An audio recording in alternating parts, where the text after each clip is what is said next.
Moby Dick, or The Whale, by Herman Melville, Chapter 1. Loomings, call me Ishmael. Some years ago, never mind how long precisely, having little or no money in my purse, and nothing particular to interest me on shore, I thought I would sail about a little and see the watery part of the world. It is a way I have of driving off the spleen and regulating the circulation, whenever I find myself growing grim about the mouth, whenever it is a damp, drizzly November in my soul, whenever I find myself involuntarily pausing before coffin warehouses, and bringing up the rear of every funeral I meet, and especially whenever my hyposh gets such an upper hand of me, that it requires a strong moral principle to prevent me from deliberately stepping into the street, and methodically knocking people's hats off, then, I account it high time to get to sea as soon as I can. This is my substitute for pistol and ball.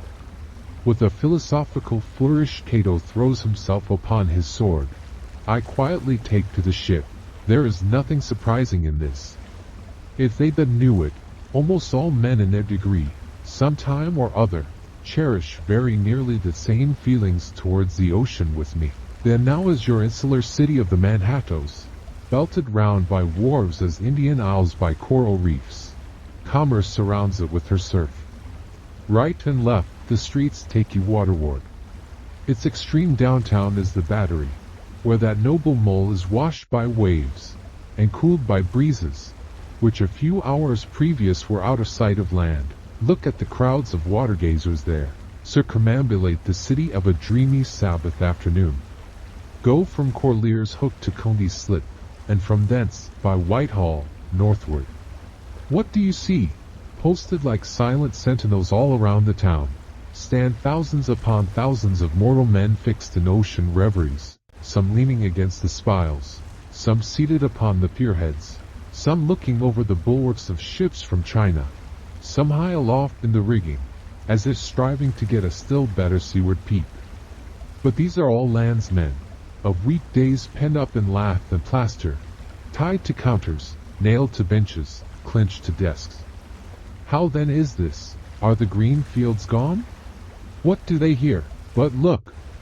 Here come more crowds, pacing straight for the water, and seemingly bound for a dive. Strange. Nothing will content them but the extremest limit of the land. Loitering under the shady lee of yonder warehouses will not suffice. No. They must get just as nigh the water as they possibly can without falling in, and there they stand, miles of them, leagues. Inlanders all, they come from lanes and alleys, streets and avenues, north, east, south, and west. Yet here they all unite.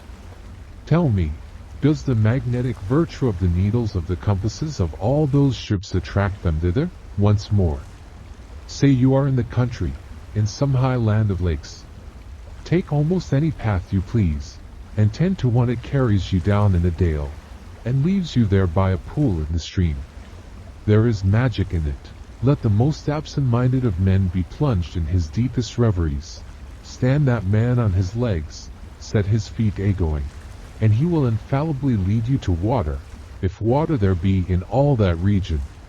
Should you ever be athirst in the great American desert, try this experiment, if your caravan happen to be supplied with a metaphysical professor. Yes, as everyone knows, meditation and water are wedded forever. But here is an artist. He desires to paint you the dreamiest, shadiest, quietest, most enchanting bit of romantic landscape in all the valley of the Saco. What is the chief element he employs? There stand his trees, each with a hollow trunk, as if a hermit and a crucifix were within. And here sleeps his meadow, and there sleep his cattle, and up from yonder cottage goes a sleepy smoke. Deep into distant woodlands winds a mazy way, reaching to overlapping spurs of mountains bathed in their hillside blue. But though the picture lies thus tranced, and though this pine tree shakes down its sighs like leaves upon this shepherd's head, yet all were vain, unless the shepherd's eye were fixed upon the magic stream before him. Go visit the prairies in June, when for scores on scores of miles you wade knee-deep among tiger lilies. What is the one charm wanting? Water. There is not a drop of water there. Were Niagara but a cataract of sand, would you travel your 1,000 miles to see it? Why did the poor poet of Tennessee, upon suddenly receiving 2 handfuls of silver, deliberate whether to buy him a coat, which he sadly needed, or invest his money in a pedestrian trip to Rockaway Beach? Why is almost every robust healthy boy with a robust healthy soul in him, at some time or other crazy to go to sea? Why upon your first voyage as a passenger, did you yourself feel such a mystical vibration, when first told that you and your ship were now out of sight of land? Why did the old Persians hold the sea holy? Why did the Greeks give it a separate deity, an own brother of Jove? Surely all this is not without meaning, and still deeper the meaning of that story of Narcissus, who because he could not grasp the tormenting, mild image he saw in the fountain, plunged into it, and was drowned. But that same image, we ourselves see in all rivers and oceans.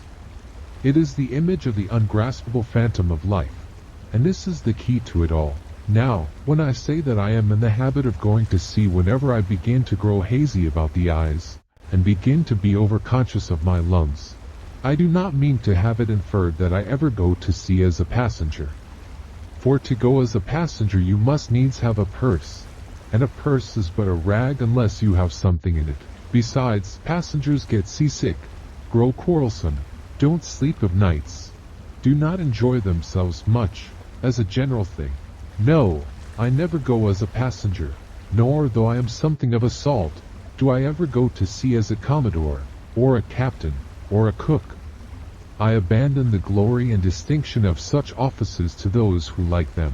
For my part, I abominate all honorable respectable toils, trials, and tribulations of every kind whatsoever.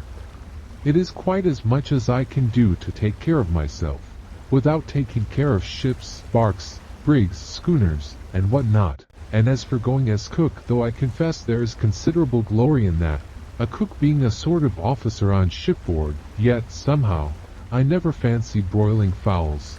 Though once broiled, judiciously buttered, and judgmatically salted and peppered, there is no one who will speak more respectfully, not to say reverentially, of a broiled fowl than I will.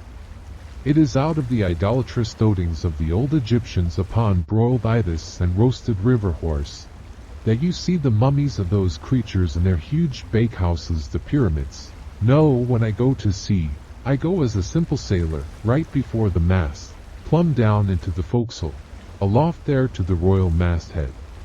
True, they rather order me about some, and make me jump from spar to spar, like a grasshopper in a May meadow.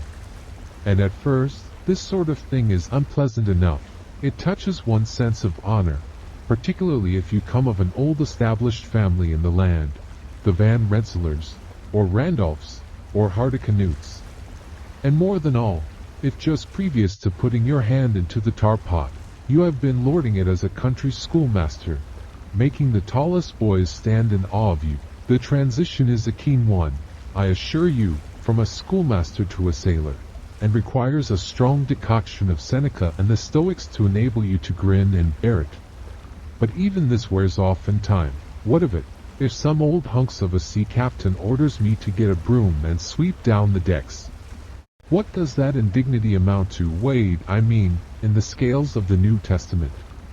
Do you think the Archangel Gabriel thinks anything the less of me, because I promptly and respectfully obey that old hunks in that particular instance? Who ain't a slave? Tell me that. Well then, however the old sea captains may order me about, however they may thump and punch me about, I have the satisfaction of knowing that it is all right, that everybody else is one way or other served in much the same way, either in a physical or metaphysical point of view, that is, and so the universal thump is passed round, and all hands should rub each other's shoulder blades, and be content. Again, I always go to sea as a sailor, because they make a point of paying me for my trouble, whereas they never pay passengers a single penny that I ever heard of. On the contrary, passengers themselves must pay. And there is all the difference in the world between paying and being paid.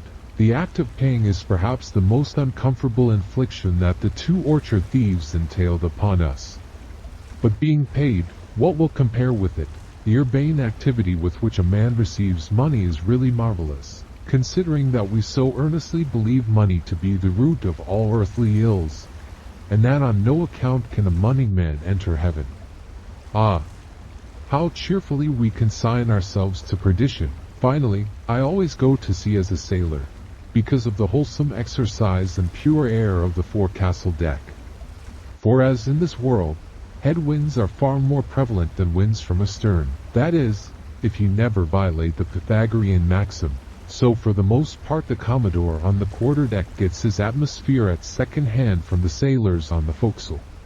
He thinks he breathes it first, but not so. In much the same way do the community lead their leaders in many other things, at the same time that the leaders little suspect it. But wherefore it was that after having repeatedly smelt the sea as a merchant sailor, I should now take it into my head to go on a whaling voyage. This the invisible police officer of the fates, who has the constant surveillance of me, and secretly dogs me, and influences me in some unaccountable way.